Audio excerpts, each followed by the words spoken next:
Apa kabar Bapak Ibu Saudara? Saya yakin selama 1 minggu ini tidak semua saudara mengalami hal yang baik-baik saja.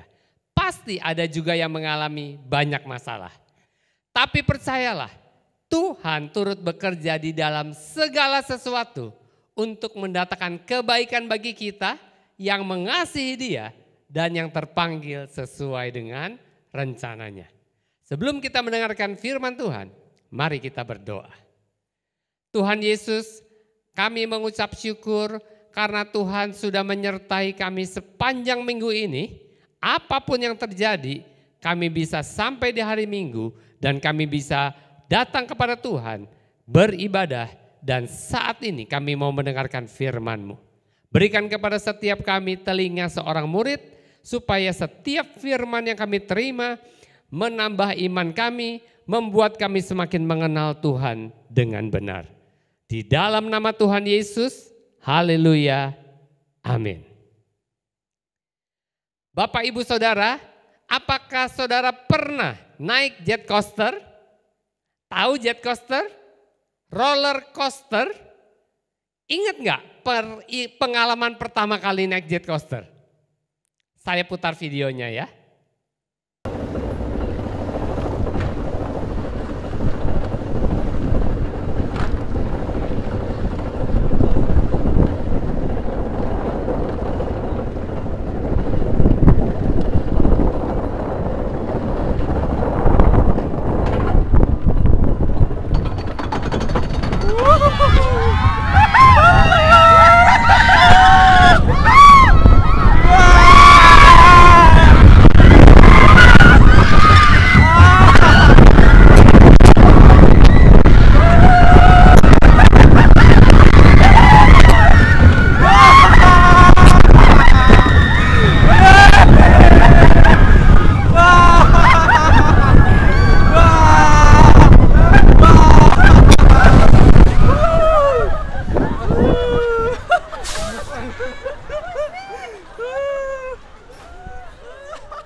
Saya masih ingat ketika SMP, saya pertama kali pergi ke Taman Impian Jaya Ancol Jakarta dan naik jet coaster. Itu sangat menantang kelaki-lakian saya. Apalagi ada banyak perempuan yang ikut naik. Tetapi ketika jet coaster mulai berjalan dengan cepat, apa yang terjadi?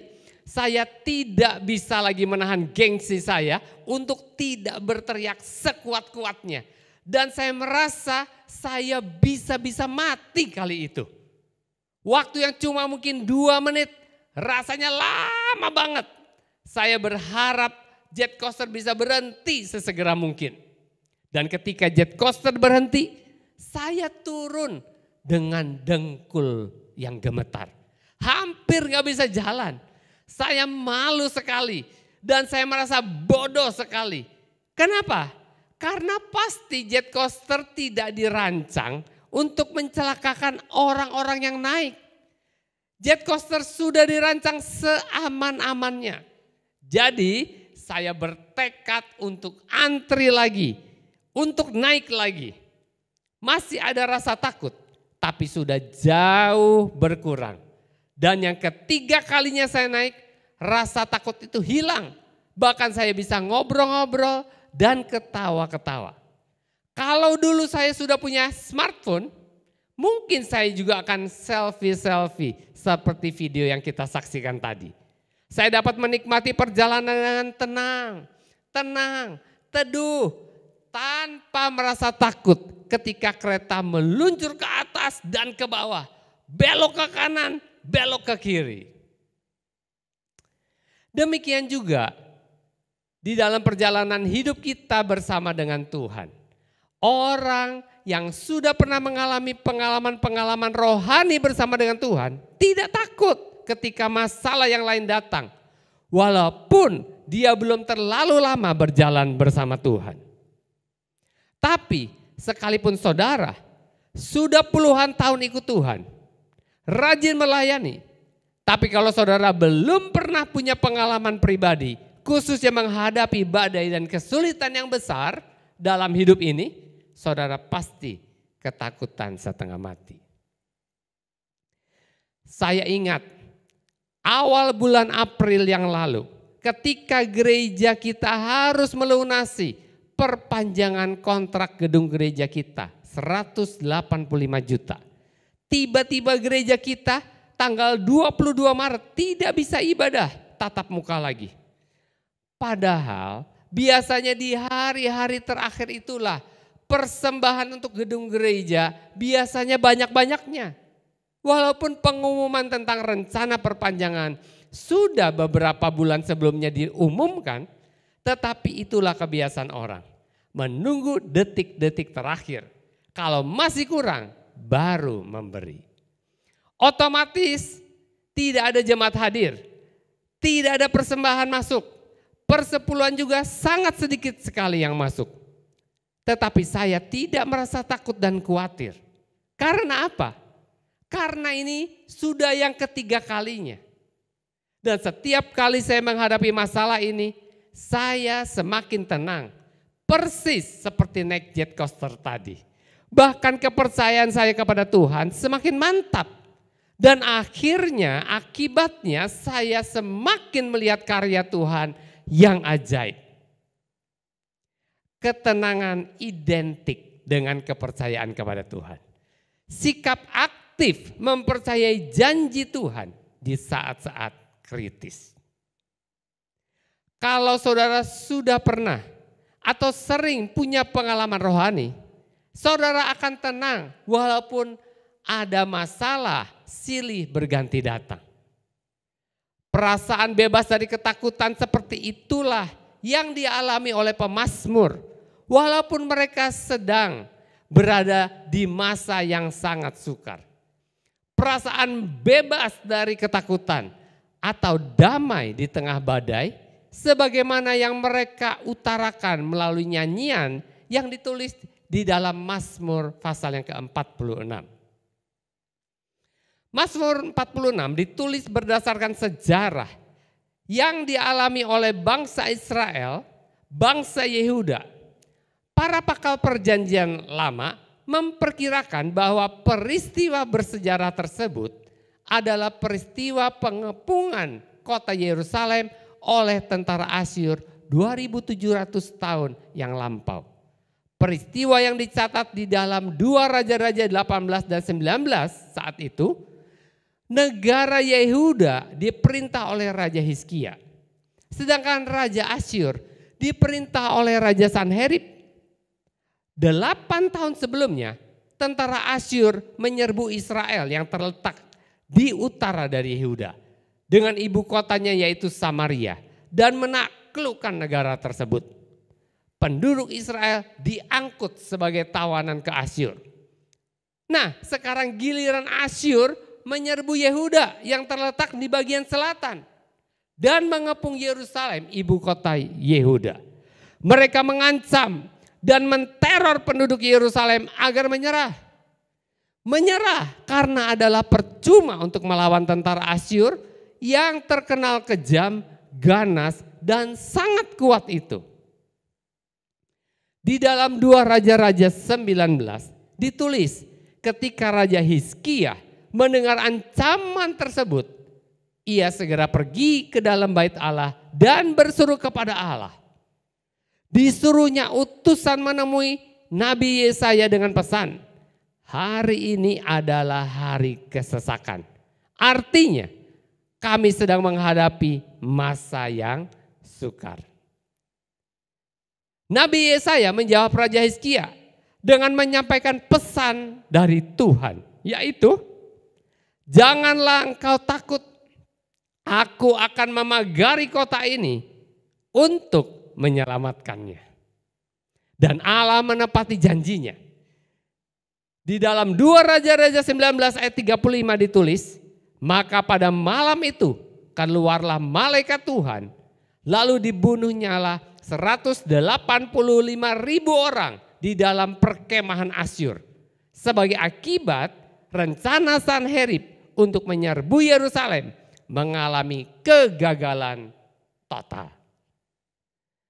Di dalam semuanya ini bangsa Yehuda tidak perlu berbuat apa-apa.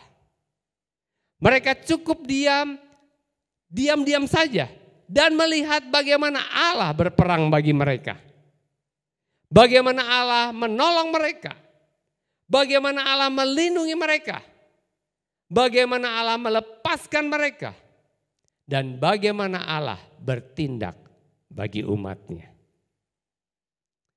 Dengan latar belakang kemenangan itulah Mazmur 46 ini digubah dan dinyanyikan.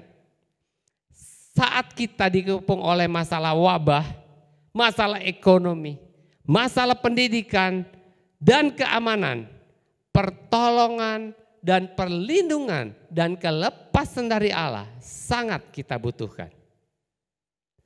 Untuk itu saya mengajak saudara membaca kembali Mazmur 46 ayat yang pertama sampai yang ke-6, ayat yang ke-11 sampai ayat yang ke-12.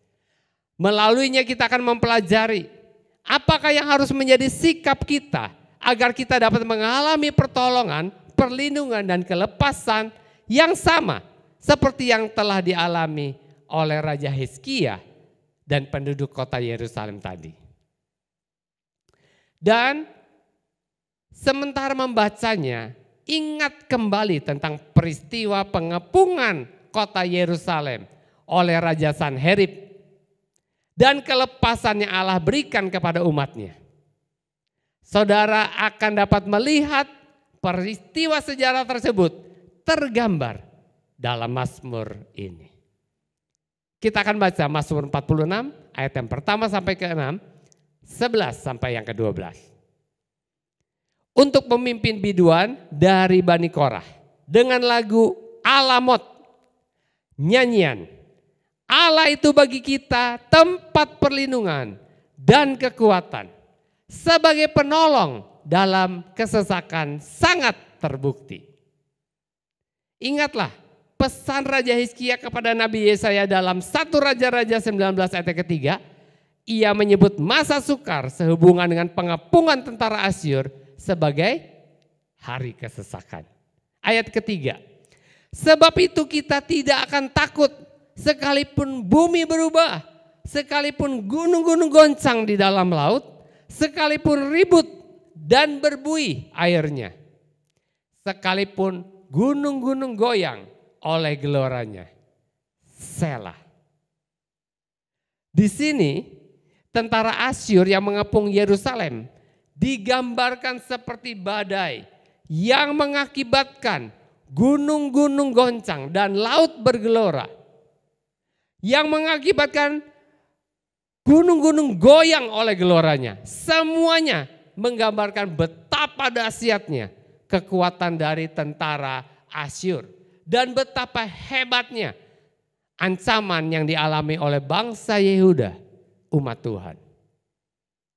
Namun di tengah-tengah suasana kelam kelabu itu, di dalam ayat yang ketiga pemazmur berkata, kami tidak akan takut. Oleh sebab itulah ayat 4 diakhiri dengan notasi musik Selah. Yang artinya pause, berhenti sejenak, mereda, teduh. Notasi Selah yang bukan hanya mengakibatkan suara nyanyian dan alat musik berhenti, mereda dan teduh, tetapi juga dalam artian profetik. Hati kita juga akan mengalami hal yang sama. Di tengah badai, gelora dalam hati kita akan mereda dan hati kita akan menjadi teduh. Itulah damai di tengah badai. Mengapa kita dapat mengalaminya? Di dalam ayat yang kelima dan seterusnya diuraikan alasannya. Dikatakan kota Allah, kediaman yang maha tinggi. Yang dimaksudkan dengan kota Allah ini adalah Yerusalem yang sedang dikepung dan diancam oleh tentara Asyur. Disukakan oleh aliran-aliran sebuah sungai. Allah ada di dalamnya. Kota itu tidak akan goncang. Allah akan menolongnya menjelang pagi. Ingat, seperti yang telah kita baca tadi, malaikat Tuhan sebagaimana yang dicatat di dalam 2 Raja-Raja 19 ayat 35, dikatakan di sana pada malam menjelang pagi memusnahkan 185.000 tentara Asyur yang mengepung kota Yerusalem. Dengan demikian Allah menolong dan melepaskan umatnya. Ayat 11, diamlah dan ketahuilah bahwa akulah Allah. Aku ditinggikan di antara bangsa-bangsa, ditinggikan di bumi. Tuhan semesta alam menyertai kita. Kota benteng kita ialah Allah Yakub. Selah. Selah, damai sejahtera di tengah badai. Mazmur ini diakhiri dengan pesan Tuhan kepada umatnya di dalam ayat 11. Yaitu agar mereka diam dan mengetahui bahwa Dia adalah Allah. Pesan ini merupakan kalimat kunci dari Mazmur 46. Pesan yang berisi sikap hati yang harus ada di dalam diri umat Allah. Ketika mereka sedang mengalami masa sukar, sikap yang akan memungkinkan mereka mengalami selah, damai di tengah badai, sikap yang akan membuka pintu pertolongan Allah bagi orang yang berada di dalam kesesakan. Pesan yaitu agar umatnya bersikap diam atau be still dalam bahasa Inggris atau rapa dalam bahasa Ibrani. Yang artinya antara lain adalah berdiam diri atau be quiet dan menyerah atau to let go. Mengapa mereka tidak usah menjadi panik tetapi bersikap diam atau be still? Karena bila mereka mengetahui siapa Allah mereka, seperti yang Allah sendiri katakan di dalam ayat 11 tadi, yaitu diamlah dan ketahuilah bahwa akulah Allah, maka di tengah masa sukar mereka tidak akan menjadi panik. Dikatakan ketahuilah bahwa akulah Allah. Siapakah Allah yang berbicara ini? Allah yang mana? Ada banyak Allah di dunia. Di dalam Mazmur 46 disebutkan secara langsung atau tidak langsung 4 nama Allah yang menggambarkan sifat-sifatnya. Sifat-sifat Allah yang memungkinkan kita untuk bersukacita dalam kesesakan. Seperti yang ditulis di ayat yang ke-5. Kota Allah, kediaman yang maha tinggi, disukakan oleh aliran-aliran sebuah sungai.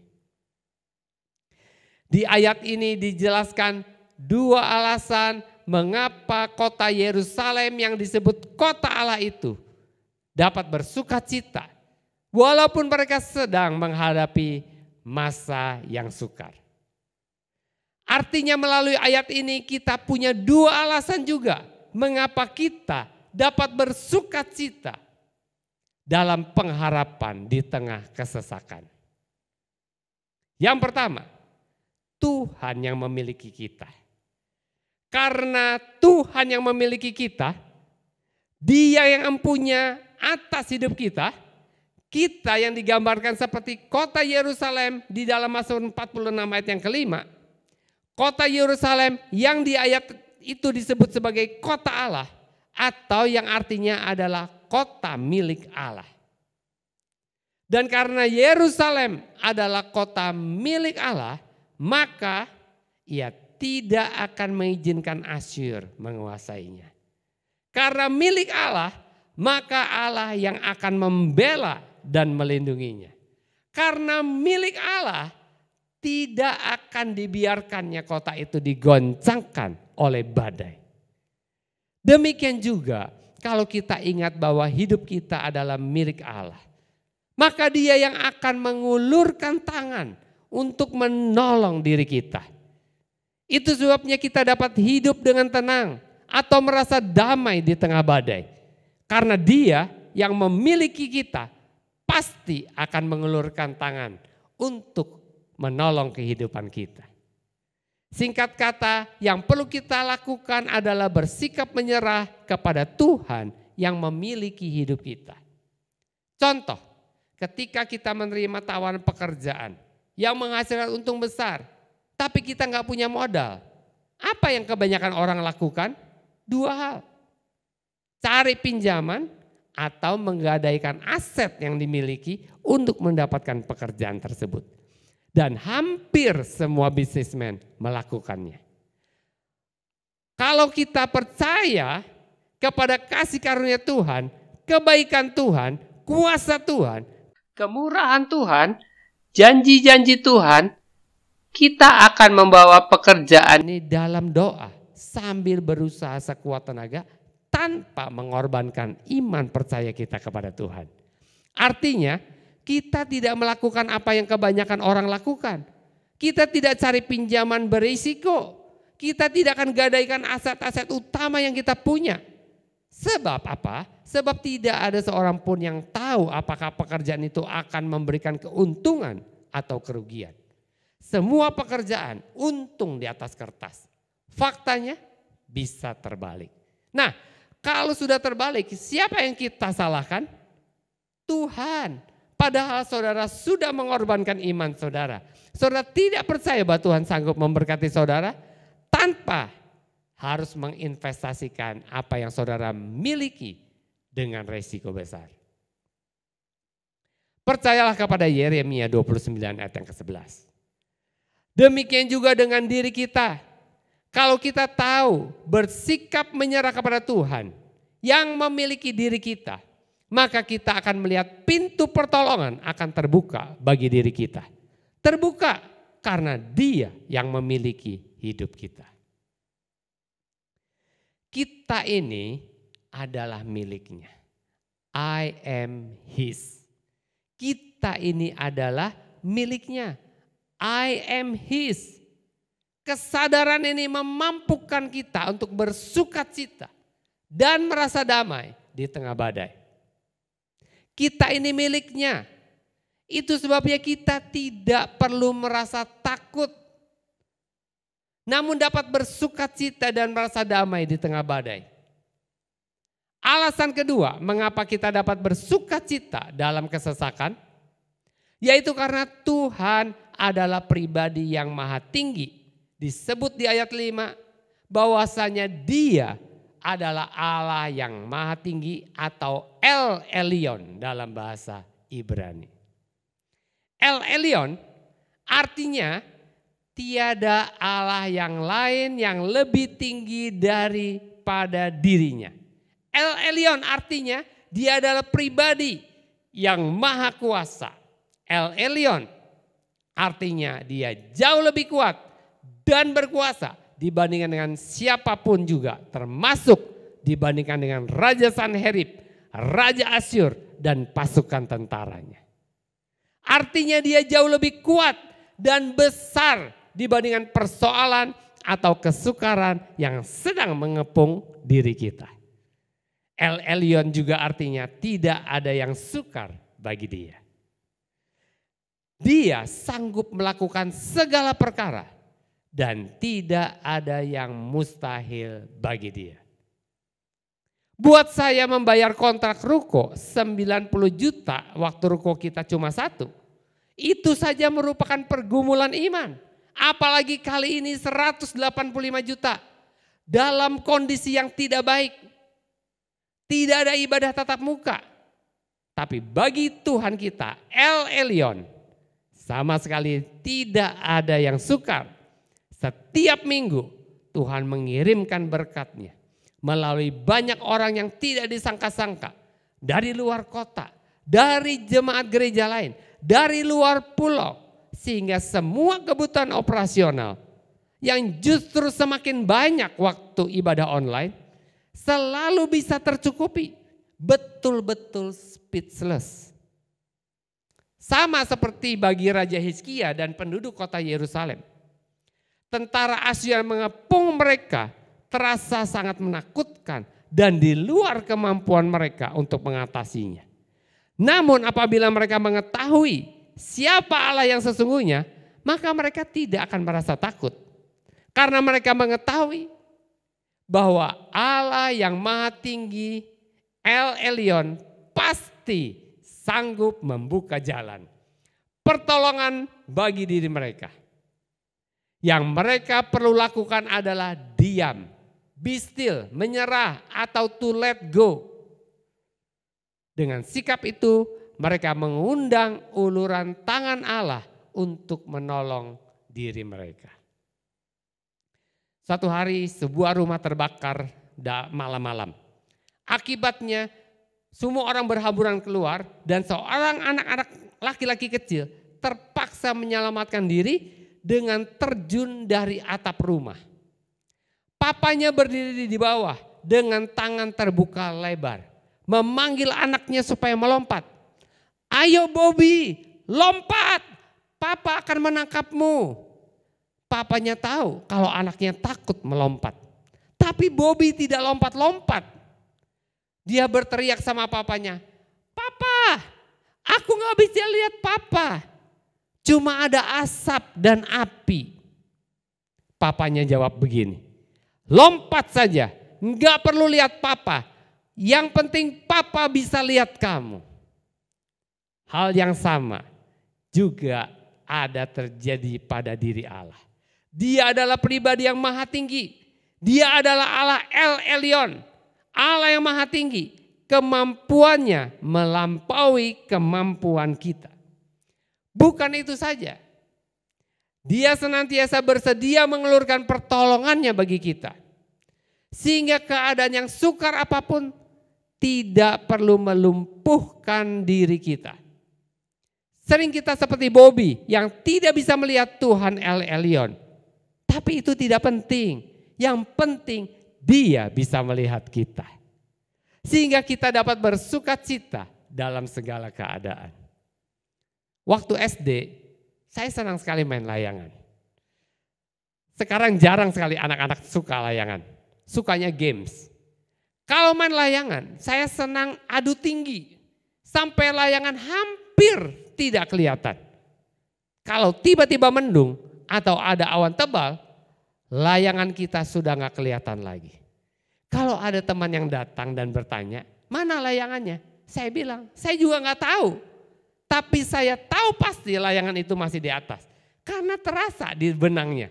Ada tarikan ke sana, ada tarikan ke sini. Kalau ada masalah dalam hidup kita, badai, mendung, awan kelabu, Tuhan juga sepertinya gak kelihatan. Tapi Dia tetap ada. Terasa kalau kita tetap pegang talinya, benangnya. Kalau Dia ada bersama dengan kita, siapakah lawan kita? Tidak ada. Terakhir, kalau kita menyadari bahwa Tuhanlah yang memiliki diri kita dan Dia adalah pribadi yang maha tinggi, maka kita tidak akan merasa gelisah. Sebaliknya kita dapat bersikap diam. Diam bukan dalam arti bersikap tidak peduli. Diam bukan dalam arti bersikap pasif, bukan. Namun diam di dalam arti bersikap menyerah karena percaya kepada Tuhan.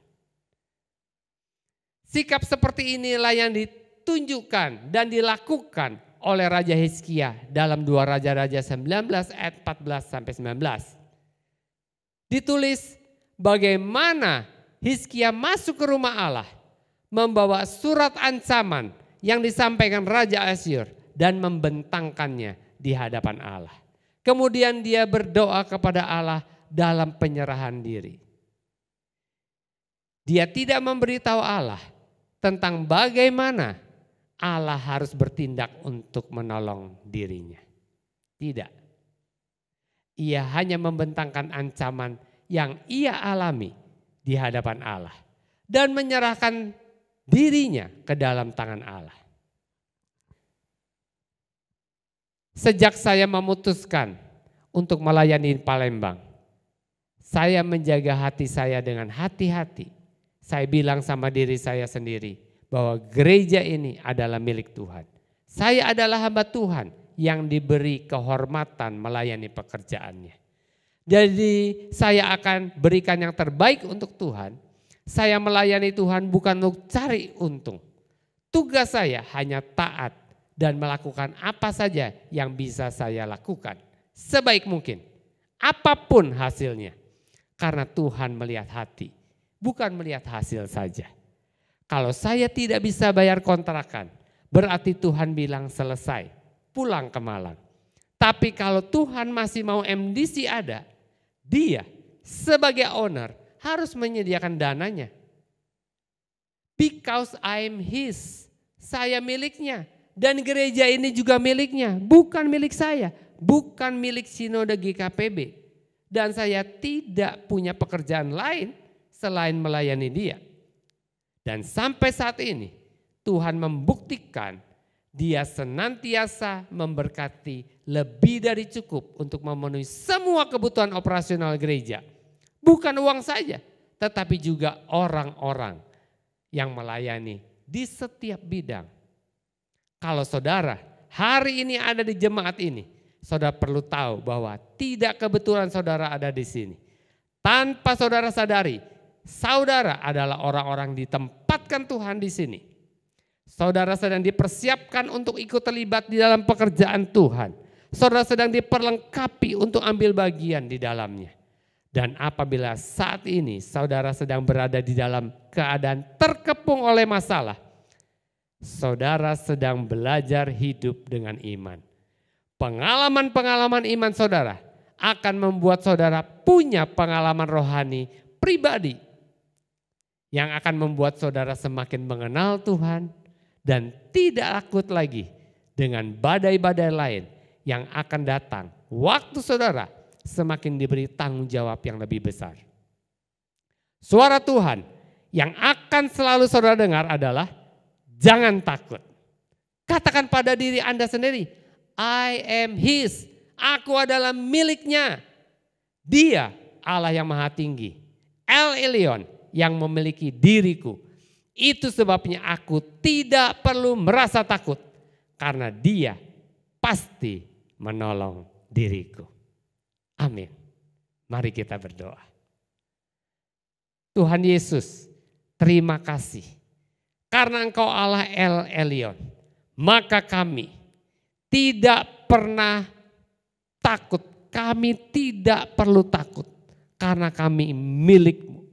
Dan kami menyerahkan semua persoalan, permasalahan, masa depan kami, keuangan, pendidikan, masa depan negara ini ke dalam tangan-Mu. Kami serahkan pelayanan kami juga ke dalam tangan Tuhan.